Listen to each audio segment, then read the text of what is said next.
Maayong buntag mga idol. Medyo dugay-dugay gyud yung panahon na wa ta ka-upload og video nato no. Karon na ako kalingaw magtrabaho din he. Ni sa Navara man ni. Ni sa Navara tong first gen na Navara. So under chassis ang ato ang trabaho karon. Under chassis mga ambyuta og mga suspension bushing, ball joint, mga rack end, no, o mga hapan, bearing, daot na siya bearing. So, mga idol, ako alam pong share sa inyo idol ha, kanang mga piyesa nga akong gina-recommend na medyo quality gid sa kaniadto nga bata pa ko. Mao na ni akong ginagamit ng mga parts. So kani ato ang mga parts nga sambyuhanan karon. Ball joint nato kaning mga 555 nga brand. Pang tie rod end, pang rack end, no? Upper ball joint o kaning lower ball joint nato, no? So mao gini ako ang gina-rekomenda sa ko ang sagaran sa ko mga customer.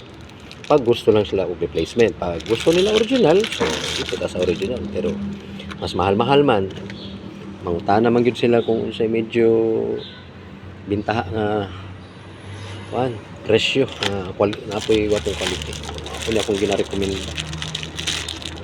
555. Okay na siya nga brand, no.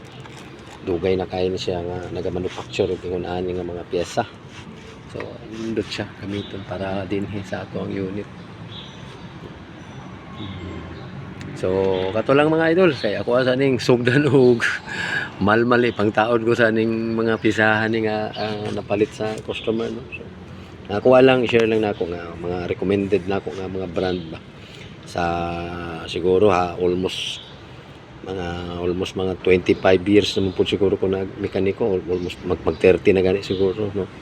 30 years. So una ni ako kaniadto pa gyud basta replacement parts mao gini ako ang ginapili nga brand.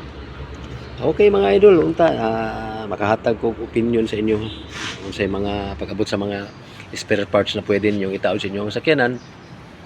Unta makatabang ni nga video. Salamat kay mga idol. Comment lang mo diha sa ubos kung naa mo mga pangutana o unsa ba. Comment lang mga idol. Salamat kayo.